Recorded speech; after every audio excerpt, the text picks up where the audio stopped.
Nessa parte, falaremos sobre o terceiro arquivo da série Chronicon. Temos aqui basicamente uma coletânea de excertos, né? Uma cronologia histórica bem particular. Ela vai desde tempos antigos até períodos mais recentes. E o nosso foco hoje é só nesse terceiro arquivo. A gente vai explorar as conexões, os eventos que ele detalha, porque, olha, a fonte traça umas linhas históricas assim intrigantes, para dizer o mínimo. Liga povos antigos a nações posteriores de um jeito bem inesperado. Exato. É um material que mergulha fundo, sabe? Em temas como migrações antigas, tenta identificar as tais tribos perdidas de Israel e associa essas tribos a outros grupos, como, por exemplo, cimérios e citas. E a partir daí, segundo a fonte, claro, ela monta uma narrativa de como isso teria influenciado culturas, eventos na Europa e até além.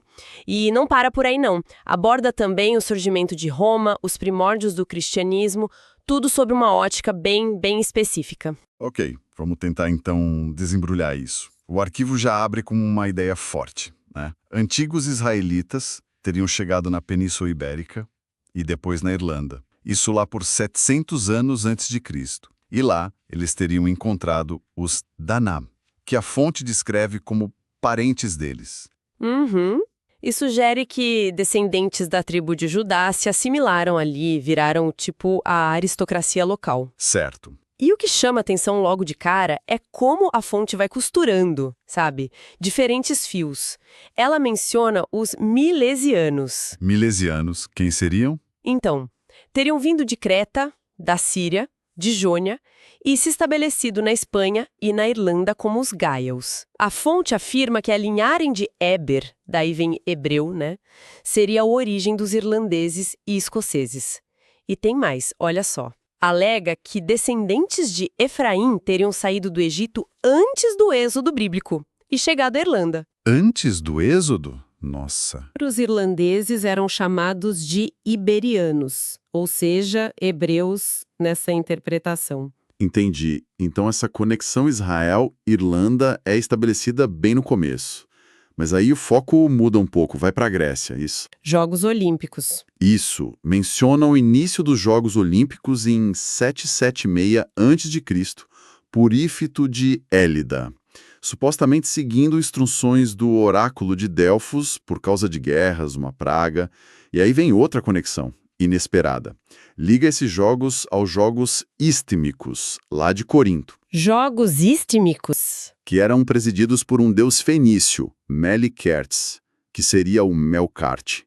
A tese que o texto apresenta é que os coríntios originais eram comerciantes semitas, fenícios, e, na visão da fonte, também israelitas. Israelitas em Corinto, E o que mais? que teriam levado para a Grécia um calendário de 7 dias e o próprio calendário dos Jogos Olímpicos, que alternava ciclos de 49 e 50 meses. 49, 50 meses, tipo jubileu. Exatamente. A fonte liga ao jubileu hebraico. Cita até o Robert Graves para reforçar supostas afinidades entre coríntios e hebreus. E menciona a duração, né? De 776 a.C. até 393 d.C. Quase 1.200 anos. Uma influência israelita bem ampla, segundo essa visão. Ok, depois da Grécia, a narrativa volta para a história israelita mesmo. Cativeiro assírio. É aí que entram cimérios e citas. Exato. Aqui a fonte desenvolve uma das suas teses mais centrais. Aborda o cativeiro assírio, ali por 745, 721 a.C., e foca muito nos nomes que os assírios davam para os israelitas deportados. Um deles seria Bet-Sak ou Bit-Sak, que a fonte traduz como casa de Isaac. E liga com Gênesis, né? Em Isaac será chamada a tua descendência. Certo. E menciona inscrições também. Tipo a de Adad-Nihari, que fala da terra de Ombre, se referindo ao reino de Israel. E como que esses nomes, Betsak e Ombre, viram cimérios e citas? Então, a interpretação da fonte é a seguinte. Os termos assírios para esses israelitas como Cumri ou Gimeri, que viriam de Onri, levaram os gregos a chamá-los de Quimerioi, ou seja, cimérios. E o outro nome, Bitsak, teria dado origem a Sakai. Sakai, saca, saca, Suna. Que seria a raiz de citas. Sacou. Exatamente. Basicamente, a fonte afirma que cimérios e citas eram o mesmo povo. As tribos perdidas de Israel, só que com nomes diferentes dados por outros povos. E que eles aparecem na história justamente depois do cativeiro, migrando para oeste e norte da Ásia Menor. Então, peraí. 2 grandes grupos nômades da antiguidade. Seriam, na verdade, os israelitas deportados. É uma afirmação bem forte. Sem dúvida. E a fonte ainda adiciona um detalhe curioso. Fala de um relato de escurecimento do sol por volta de 721 a.C., bem na época da deportação final. Escurecimento do sol? Tipo um eclipse? A fonte diz que não foi um eclipse natural. Cita cronistas antigos que teriam registrado isso acontecendo durante a Páscoa. E especula uma ligação com o suposto planeta Fênix. Além disso, claro, cita profecias bíblicas de Gênesis e Isaías, sobre Israel virar muitas nações, se espalhar pelo mundo, e faz questão de distinguir a dispersão de Israel, as 10 tribos, da dispersão posterior de Judá. Entendi a linha. E esses israelitas migrantes, cimérios citas, para onde eles vão depois, segundo o arquivo? A fonte conecta eles aos frígios, na Anatólia, atual Turquia, e especificamente a uma crença frígia em Átis. Átis. Uma figura salvadora pré-cristã encontrada lá na região da Galácia. O texto destaca uns paralelos assim impressionantes com Cristo. Que tipo de paralelos? Olha, Átis teria nascido em 25 de dezembro. De uma virgem, teria sido crucificado e ressuscitado. Nossa, séculos antes de Cristo. E a fonte faz alguma conexão de tempo aí? Faz. E é bem elaborada. Usa o que ela chama de visão isométrica. Pega o ano 687 a.C., quando esses israelitas estariam lá na Lídia, Frígia, e conecta com 2 marcos. 720 anos antes, que daria na conquista de Canaã por Israel, lá em 1407 a.C., na cronologia da fonte, e 720 anos depois, que chega em 34 depois de Cristo, data que a fonte marca como a fundação da fé cristã, que, aliás, criou raízes fortes justamente onde? Na Galácia. Ah, na Galácia onde tinha o culto a Átis. Faz sentido, na lógica da fonte. Exato, e ainda menciona outros intervalos que bateriam ali. 1260 anos do nascimento de Abraão. É um exemplo claro de como a fonte usa essa numerologia para conectar eventos distantes. Entendi. A fonte usa esses cálculos para argumentar que tinha uma continuidade, um plano se desenrolando ali. E depois da Frígia, para onde a narrativa leva esses povos? Acompanha novas migrações e o surgimento de Roma. Menciona os cimérios, que numa crônica babilônica são chamados de Umamanda. Umamanda. Ajudando os medos a destruir Nínive, a capital assíria, em 615 a.C. A fonte faz questão de notar, isso é 130 anos depois do início do cativeiro, lá em 745 a.C., para reforçar a ligação com os Qumri e Omri de Israel. Sempre reforçando a ligação. E os cálculos? Sempre. Conecta 615 a.C. a 792 anos depois da conquista de Canaã e a um ano específico do calendário védico. É uma constante mesmo. Parece que sim. E o que mais acontece nesse período, antes de Roma dominar tudo? Algo sobre Judá. Irlanda de novo. Passa rápido pela segunda derrubada do trono de Judá, em 597 a.C., por Nabucodonosor II, o cativeiro de Ezequiel, a tomada dos objetos do templo, liga isso a 330 anos desde um saque anterior do templo pelos egípcios e menciona de novo a Irlanda, uma tradição das crônicas de Iri. Aquela do profeta e da princesa? Essa mesma. Um profeta tipo Jeremias, uma princesa Tamar, um escriba Baruque. Chegando em Ulster por volta de 580 a.C., reforça aquela conexão inicial Israel-Irlanda. Interessante essa persistência na conexão com a Irlanda. E profecias. Daniel. Sim, a profecia de Daniel, datada pela fonte em 576 a.C., sobre a desolação do templo 408 anos depois. E um evento curioso. A queima do oráculo de Delfos. O oráculo de Delfos queimou. Em 547 a.C., segundo a fonte. E ela conecta isso a uma miríade de linhas de tempo israelitas. 900 anos pós-Êxodo, 864 pós-início do Reino do Norte, 414 pós-Guerra Civil e por aí vai.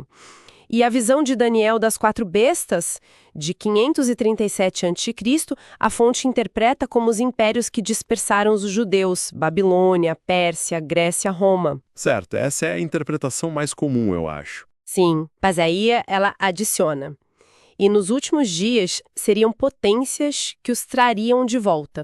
E identifica essas potências como Grã-Bretanha, Rússia, Alemanha e Estados Unidos. Aplicando a profecia aos tempos modernos. Bem específico.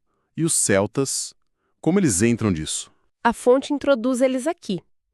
E liga a Israel também, claro. Menciona que os celtas contavam o tempo como em Gênese, noite antes do dia. Ah, interessante. Porque alegavam descender de 12 tribos e que tinham um patriarca chamado Manassés, que a fonte conecta a Manassés, filho de José. Descreve a migração deles para o oeste, Gália, Espanha, a ocupação do norte da Itália e, importante, a fundação da Galácia, lá na Ásia Menor. A Galácia de novo, onde tinha Átis e onde o cristianismo fincou raízes. Exato. A fonte amarra tudo ali. Então, os celtas também seriam parte dessa diáspora israelita para a fonte? E a relação deles com Roma, o famoso saque? Sim, essa é a tese central. Cobre brevemente o saque de Roma pelos celtas gauleses em 391 a.C. e a resposta romana, ou a partida deles, em 387 a.C. e, claro, mais números. Liga 387 a.C. a 864 anos antes da fundação da dinastia da Nana ou Irlanda, lá em 1255 a.C. 864 de novo. E 864 anos depois da queda de Roma, em 476 d.C. Esse número 864 parece ser chave nesses cálculos. É muito número, muita conexão para processar. Vamos avançar um pouco. Período helenístico. Alexandre Magno.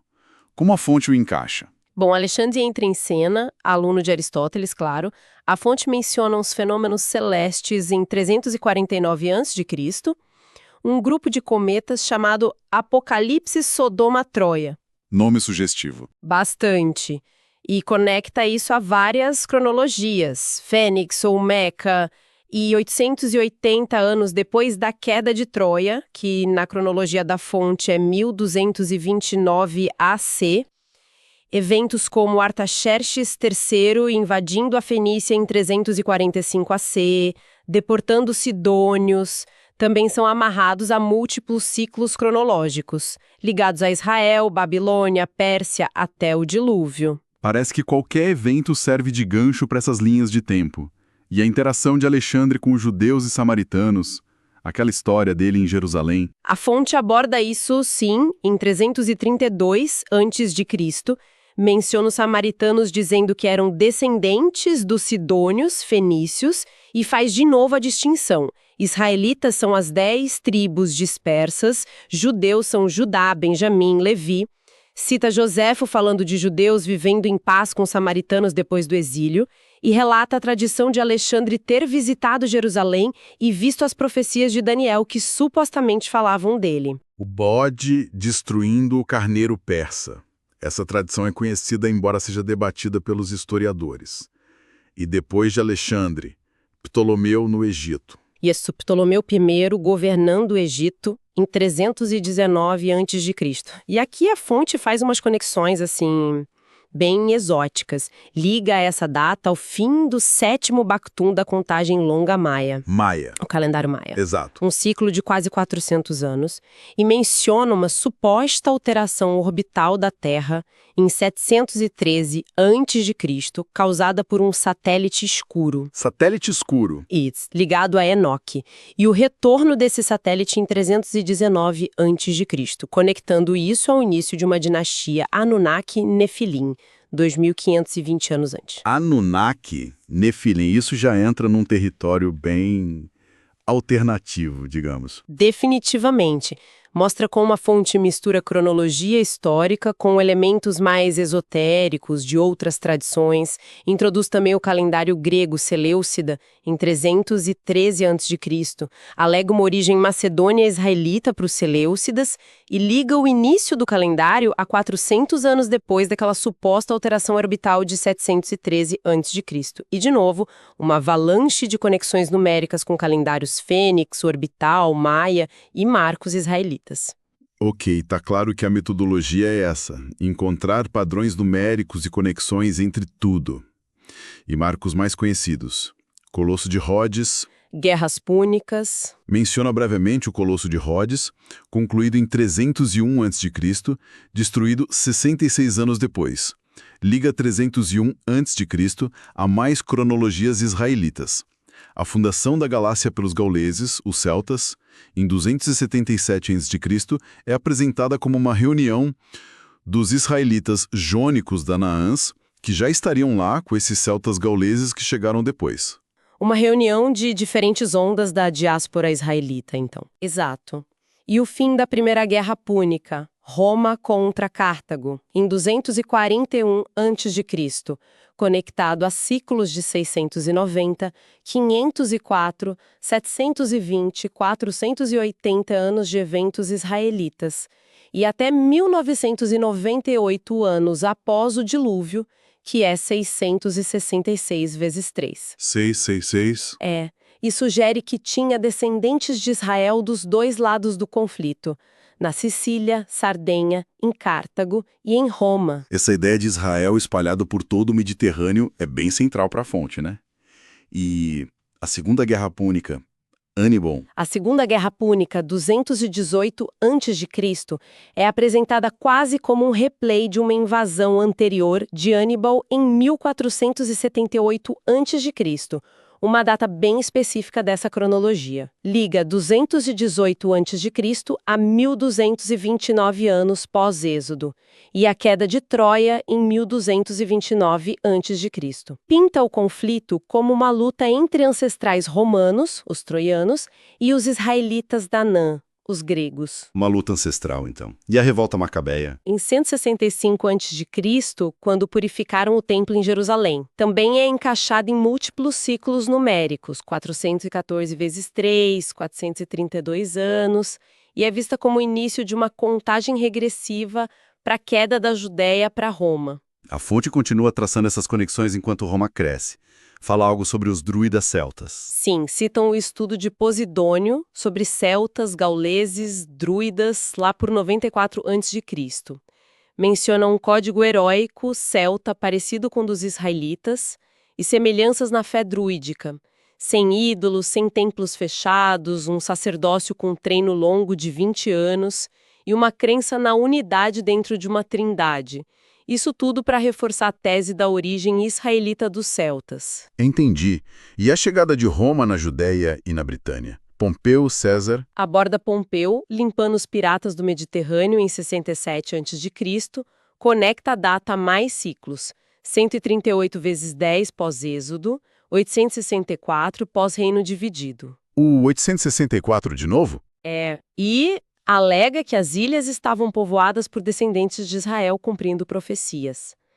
A entrada de Pompeu na Judéia em 63 a.C., fim da dinastia Hasmoneia dos Macabeus, também é apresentada simbolicamente. Esaú, que seria Roma, Edom, dominando Jacó, que seria Judá. Esaú versus Jacó. E a invasão da Britânia por Júlio César em 55 a.C. é destacada pelo encontro com os Cimbres, descritos como civilizados e ligados aos cimérios citas, e, portanto, a Israel. A fonte até propõe uma etimologia para britânico, Brith, aliança em hebraico, mais Ish, homem, homem da aliança. Homem da aliança é uma interpretação bem direcionada. E Herodes, o nascimento de Jesus, como a fonte lida com isso? Herodes, que era idumeu, descendente de Esaú, sendo feito rei da Judéia por Roma em 38 a.C. É visto como parte dessa dinâmica Esaú-Jacó. Menciona o fim da civilização Olmeca, no México, lá por 31 a.C., ligado a cataclismos. Fala de conjunções planetárias em 3 a.C., que os magos teriam visto. Os 3 reis magos. Isso. Ligadas ao nascimento do Saoshyant, o salvador persa, e ao fim da Kali Yuga hindu. Mas, curiosamente, a fonte critica a data de 2 anos atrás para um nascimento importante. Diz que não encontra significado cronológico ali, apesar de citar Isaías, maravilhoso conselheiro. Então a fonte não foca tanto no nascimento, mas mais no ministério e na crucificação. Exatamente. O início do ministério de Jesus, por volta de 29 DC, na Galileia, Galileia das Nações, é ressaltado. A animosidade de parte da elite judaica é descrita como tendo um componente étnico, com Jesus focando mais na fé e profecias israelitas gerais e menos nas tradições judaicas específicas da época. Interessante essa distinção. A fonte cita até supostos relatos, um atribuído a Pilatos, outro ao historiador Valerius Paterculus, descrevendo a aparência física de Jesus como diferente da dos judeus locais, e discute muito o termo ovelhas perdidas da casa de Israel, e interpreta a palavra grega apolume como separado por punição, ligando diretamente às 10 tribos deportadas séculos antes. Então a missão dos apóstolos seria ir atrás dessas tribos perdidas? Exato. Ir para as terras colonizadas por esses descendentes. Essa é a visão da fonte. Essa ideia das ovelhas perdidas serem as 10 tribos é uma interpretação que existe, mas a fonte parece levar bem a fundo. E a crucificação? Datada por volta de 33 DC, a fonte destaca relatos de um escurecimento do sol, mencionados por Flegonte, Celso, Rabi Akiba, e argumenta que foi causado por uma nuvem de poeira, um objeto celeste. Não eclipse. Cita Eusébio, que datou o evento no 19º ano de Tibério, que bate com 33 DC. E sobre as origens do cristianismo em si, a fonte tem uma visão particular, imagino. Bem particular. Argumenta que as origens da crença são anteriores aos evangelhos e Atos, que ela considera documentos tardios, cheios de mitos e lendas. Mitos e lendas, forte isso. Sim. Afirma que já existia uma crença pré-cristã difundida, de que um homem deve morrer pela salvação do povo. Cita uma carta de Melito de Sardes, lá de 170 DC, que alegaria que o cristianismo já era antigo na época de Augusto, e uma visão parecida atribuída a Eusébio, religião cristã nem nova nem estranha. Lista paralelos com Krishna, Buda, Horus, Atis, Dionísio, Mitra. Todos esses deuses salvadores. Exato. Mas enfatiza Jesus como uma figura histórica recente dentro dessa tradição mais antiga. Então, a fonte separa a figura histórica de Jesus das narrativas dos evangelhos e sugere uma base pré-cristã mais ampla para tudo. Exatamente essa é a ideia. Marca 34 DC como a data de fundação da fé cristã e conecta, claro, a outras cronologias. 576 anos do calendário budista, 1440 anos desde que Israel virou nação. Cita até Spengler sobre a centralidade de Jesus na história. E a figura de Paulo? Como ele entra nessa visão tão diferente? A visão sobre Paulo é talvez uma das mais controversas aqui. Menciona um relato de Suetônio sobre distúrbios em Roma por causa de um Christus, que levou Cláudio a expulsar judeus em 49 d.C. Isso bate com o livro de Atos. Mas aí levanta dúvida sobre o registro histórico de Paulo, alega que ele não seria mencionado por Justino Mártir, nem por Joséfo, nem por Fílon, e que as epístolas dele estariam ausentes no livro de Atos. Ausentes em Atos? Como assim? É o que a fonte alega. E diz que a primeira menção histórica a Paulo viria só com Marcião, um líder considerado gnóstico, lá por 144 d.C. Gnóstico. A fonte sugere que Paulo era agnóstico? Sim, essa é a alegação central, que Paulo era originalmente um gnóstico. e que as epístolas dele foram depois alteradas pela igreja que se tornou ortodoxa. Descreve o cânon de Marcião, o Apostolicon, tinha 10 cartas em ordem diferente e um evangelho próprio, sem nascimento, infância, milagres-chave, crucificação ou ressurreição física. E a fonte considera esse evangelho de Marcião a base para os evangelhos de Lucas, Mateus e Marcos. É uma reinterpretação radical da história do Novo Testamento. Uau! Isso realmente vira de cabeça para baixo a visão tradicional. E avançando no tempo. Império Romano tardio, queda de Roma. Cobre os eventos-chave, sim. Joséfo escrevendo suas histórias em 67 DC. Data também do martírio tradicional de Pedro e Paulo, a queda de Jerusalém em 70 DC, as relíquias do templo levadas para Roma, o arco de Tito, mas cita Spengler dizendo que a destruição atingiu só uma parte, que os judeus já estavam bem dispersos. Certo. E Vesúvio? A erupção do Vesúvio em 79 d.C. E a curiosidade, Pompeia e Herculano construídas sobre cidades ainda mais antigas, destruídas em 1687 a.C., outra data específica da fonte. E as revoltas judaicas depois disso? O crescimento do cristianismo? Menciona a revolta sobre Lúcuas, em 115 d.C., esmagada por Roma. E como os cristãos foram culpados por um terremoto na Síria. Conecta 115 d.C. a 1530 anos, 153 vezes 10 depois de um suposto assentamento israelita na Síria. Usa a gematria do número 153, Filhos de Deus. Gematria. Fala de Saturnino, lá por 125 d.C., e a crença gnóstica em 7 anjos criadores ligados aos Anunnaki. E Irineu, por volta de 180 d.C., já mencionando os 4 evangelhos como pilares, mostrando a formação do cânon. E os grandes concílios? Milão, Miceia. O Edito de Milão, 313 DC, é apresentado como de tolerância, não adoção oficial do cristianismo. O Concílio de Arles, 314 DC, é citado para mostrar que já tinha cristãos na Britânia. Sobre Nicéia, 325 DC, a fonte descarta a história da votação do cânon, diz que é ficção de Voltaire, baseada num documento duvidoso. Descarta Nicéia, sim.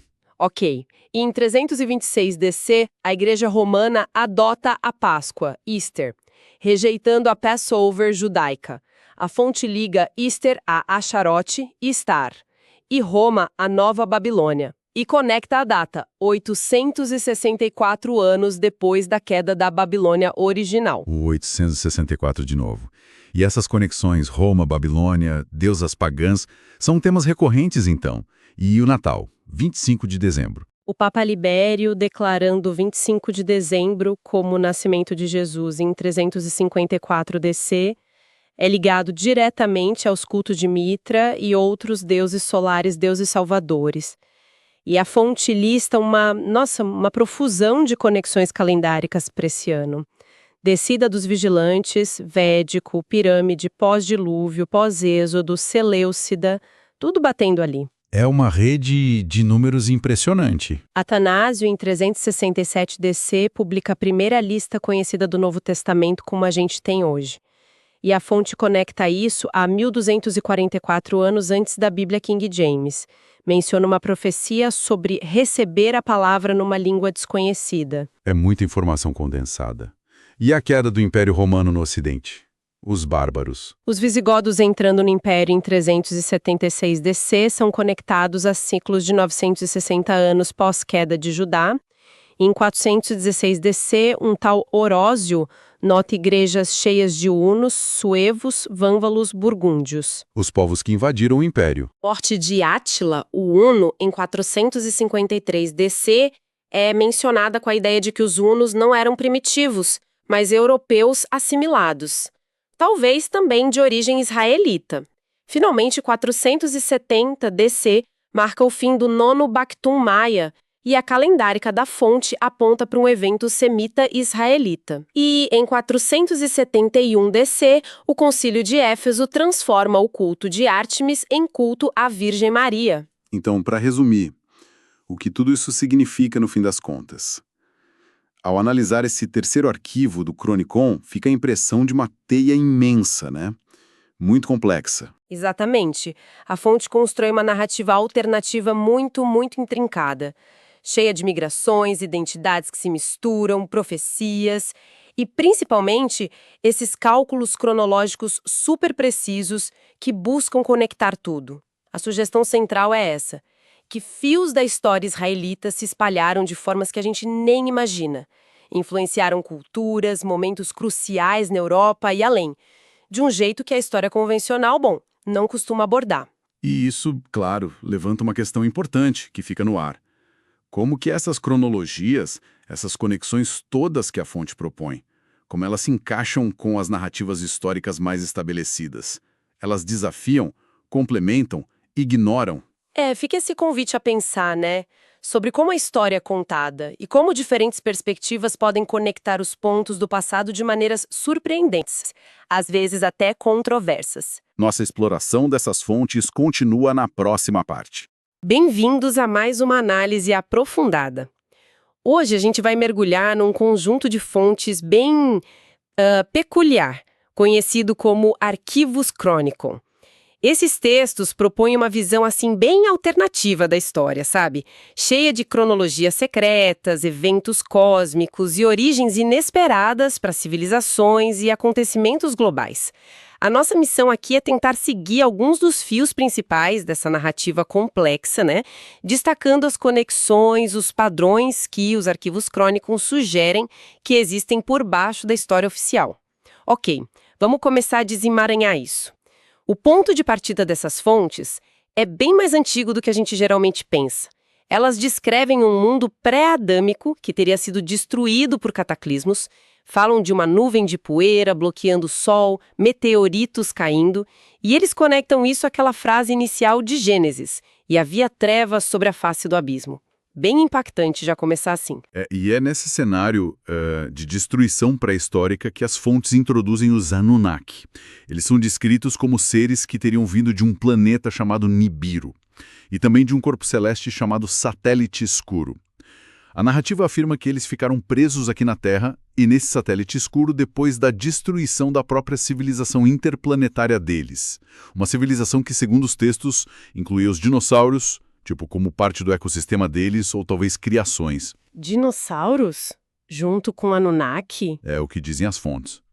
E o ponto assim que chama mais atenção, talvez o mais bizarro, é a alegação de que os Anunnaki foram amaldiçoados.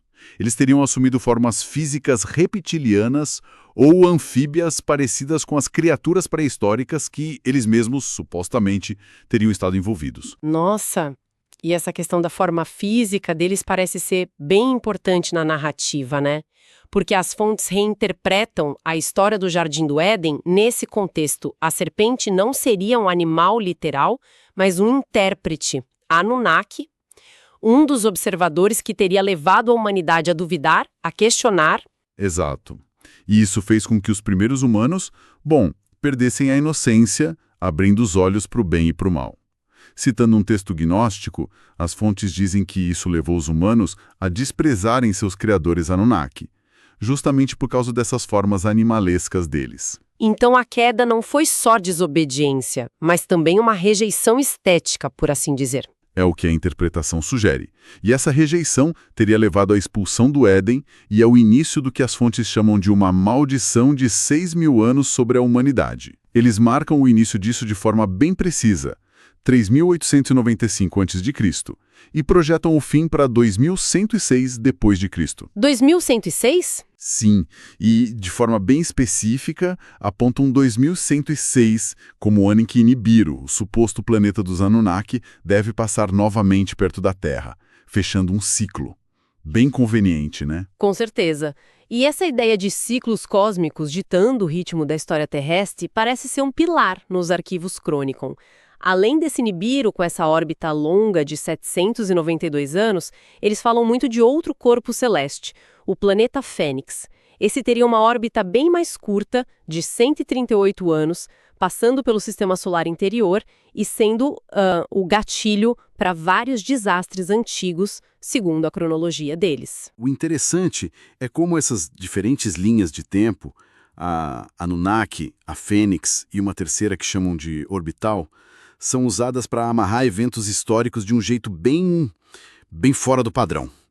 O ano de 3.895 a.C., por exemplo, que a gente mencionou como o início da maldição, é definido não como a criação, mas como o ano 1 do mundo antigo. É tipo um ponto zero astronômico para a contagem deles. Um marco zero próprio deles. Isso. E a partir daí, as fontes tentam conectar vários calendários antigos, Maia, Védico, Kali Yuga, Olmec, buscando padrões, sabe? Frequentemente envolvendo múltiplos do número 144.000 ou ligando anos-chave de maneiras inesperadas. Tipo, eles conectam o nascimento de Abraão, que eles datam em 1948 a.C., a fundação do Estado moderno de Israel em 1948 d.C. É uma simetria que eles apontam como significativa. Entendi. E a Grande Pirâmide de Gizé, ela entra forte nessa história também, né? Os textos a descrevem não só como um monumento, mas como uma espécie de mapa do tempo em pedra. Eles chamam de cronotectura. A ideia é que a geometria da pirâmide codifica a história e profecias. Exatamente. E afirmam até que ela era o selo original de Israel e que, de alguma forma, esse mesmo símbolo acabou parando no grande selo dos Estados Unidos. É uma conexão bem direta que eles fazem. E a esfinge? O que eles dizem dela? Interpretam como um símbolo profético ligado à história do Éden. Tudo parece estar interligado nessa visão. Essa busca por padrões cíclicos e simbólicos se estende, então, a previsões futuras também. Sim, com certeza. As fontes mencionam Nostradamus, por exemplo, mas interpretam as quadras dele através dessa lente dos ciclos, especialmente o ciclo Fênix de 138 anos. Alegam que as profecias dele, lidas dessa forma, apontariam para cataclismos globais por volta de 2040 e 2046 d.C., e fazem questão de ligar isso a cronologias cósmicas que teriam sido mapeadas séculos antes por Gerardus Mercator, o cartógrafo famoso. Mercator, o dos mapas, ele teria mapeado esses ciclos cósmicos? Segundo essas fontes, sim. Ele teria tido acesso a algum conhecimento antigo sobre essas cronologias e as incluído em seus trabalhos, de forma talvez codificada. É mais uma camada nessa rede de conexões. Se falamos em ciclos e cataclismos, o dilúvio de Noé deve ser um evento-chave nessa interpretação, imagino. É central. As fontes o datam em 2239 a.C. e atribuem a causa não a um cometa, como algumas teorias sugerem, mas ao impacto de 2 astros, talvez uma referência a textos apocalípticos, e também a passagem do planeta Fênix. O Fênix de novo. Ele teria causado um escurecimento do Sol na época do dilúvio. E eles buscam apoio para isso em textos rabínicos e sumérios, tentando dar uma base histórica para essa interpretação cósmica. E as consequências desse dilúvio na visão deles? Vão muito além de uma simples inundação global. A interpretação é que a Terra foi literalmente quebrada, sabe, com a crosta se fraturando nas placas tectônicas que a gente conhece hoje. O eixo terrestre teria inclinado, mudando a rotação, e o ano que eles sugerem ter sido de exatos 360 dias, antes disso, teria sido alterado para a duração atual. E como eles justificam esse ano de 360 dias? Usam a duração do dilúvio descrita em Gênesis, 150 dias, sendo equivalentes a 5 meses, como argumento. 150 dividido por 5 dá 30 dias por mês. 12 meses de 30 dias, 360 dias. É uma matemática bíblica, digamos assim. Entendi a lógica deles. E a Arca de Noé? Os textos a tratam como algo bem concreto, localizada lá no Monte Ararat. Falam de expedições, estudos, e que hoje ela estaria coberta por gelo. Bem na linha de algumas buscas que realmente ocorreram, né? Sim, já ouvi falar dessas buscas. E outros desastres históricos também são reinterpretados por essa ótica celestial? Com certeza. O chamado dilúvio de Odígis, na Grécia Antiga, que normalmente é ligado a mitos sobre Vênus. As fontes dizem que isso foi um erro de interpretação dos antigos. Ah, não foi Vênus. Não, segundo eles. O culpado seria, adivinha? O planeta Fênix, numa passagem por volta de 1687 a.C. Ele parece ser o vilão cósmico recorrente. Dentro da lógica deles. E eventos mais próximos, tipo na era cristã. Até o escurecimento do céu durante a crucificação de Cristo em 33 DC ganha uma explicação alternativa. Eles argumentam que não poderia ser um eclipse solar, porque a Páscoa judaica acontece na lua cheia. Verdade astronomicamente não bate. Então, a explicação deles é que foi uma nuvem de poeira cósmica, ou algum objeto passando entre a Terra e o Sol.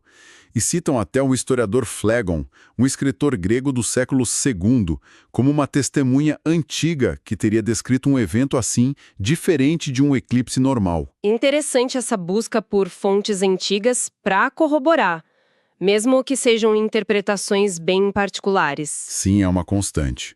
E essa linha de pensamento, conectando eventos na Terra a corpos celestes, continua até tempos mais modernos.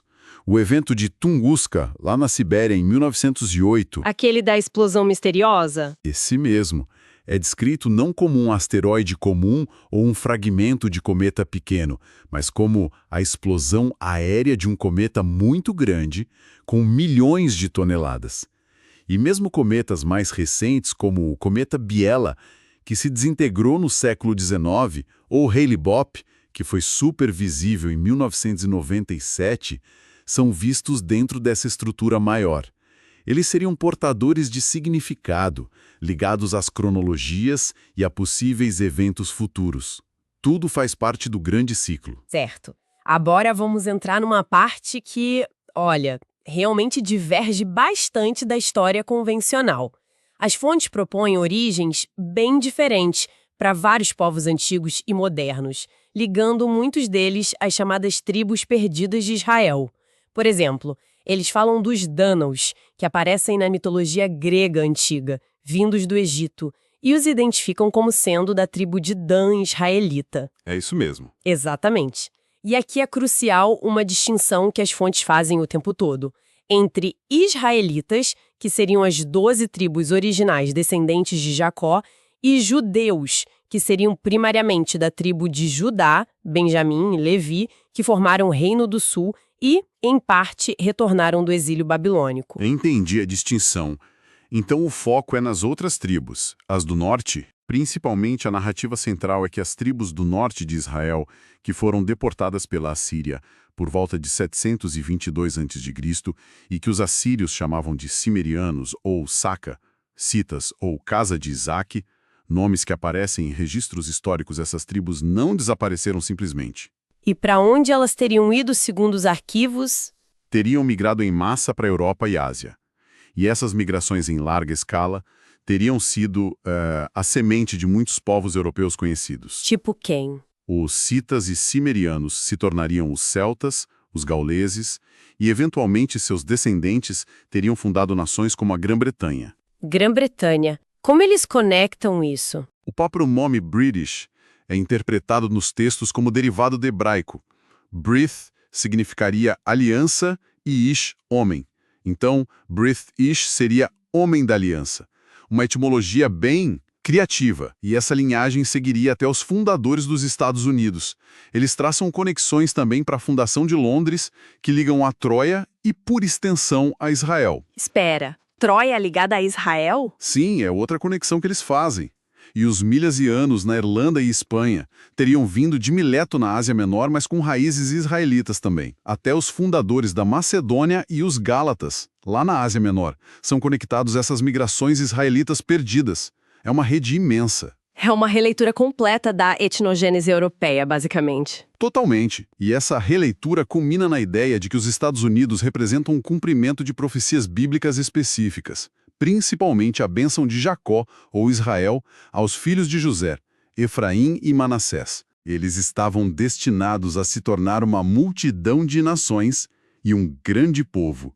Os Estados Unidos seriam vistos como esse império da adoção, ligado predominantemente à tribo de Efraim. E Manassés Também estaria presente. Nessa lógica, até a Guerra Civil Americana é reinterpretada. Não me diga. Sim! Seria um conflito interno entre essas duas tribos irmãs. Manassés representando a Confederação do Sul, e Efraim representando a União do Norte. Nossa Senhora. Conectar a guerra civil a tribos israelitas. Qual é a principal linha de argumento que as fontes usam para sustentar essa conexão específica? É muito ousado. Olha, basicamente a argumentação se apoia na interpretação de profecias bíblicas sobre a descendência e o destino de Efraim e Manassés, né? Combinada com a simbologia como a presença do olho que tudo vê e da pirâmide no grande selo dos Estados Unidos, que eles identificam como o antigo selo de Israel. E também a trajetória histórica dos Estados Unidos como essa multidão de nações, um caldeirão de povos e um grande povo em termos de poder. É uma leitura, assim, muito simbólica e genealógica alternativa.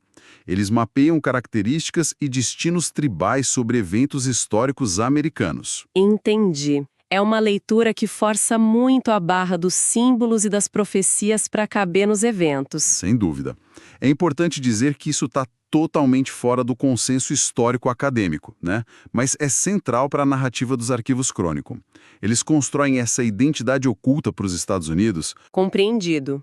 E essa reinterpretação não para por aí, certo? Ela avança até eventos bem recentes, entrando de cabeça no campo das teorias da conspiração modernas. Exato.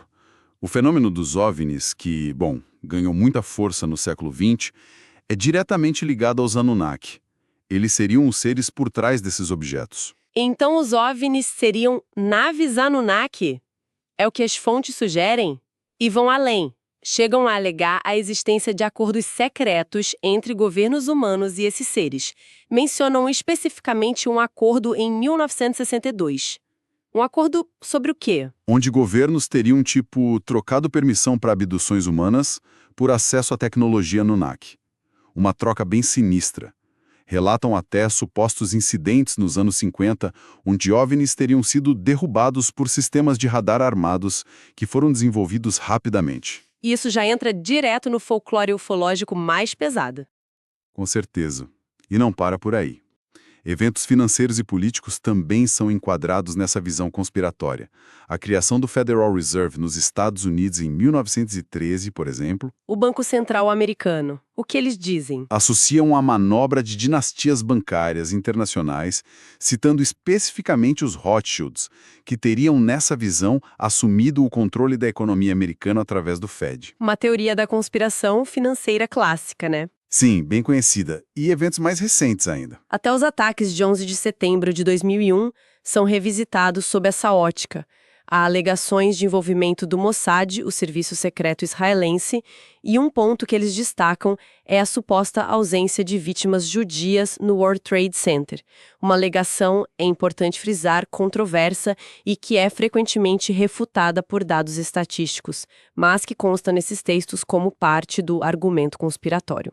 Essa alegação do 11 de setembro é bem delicada e já foi desmentida várias vezes. É crucial pontuar isso. Sim, fundamental.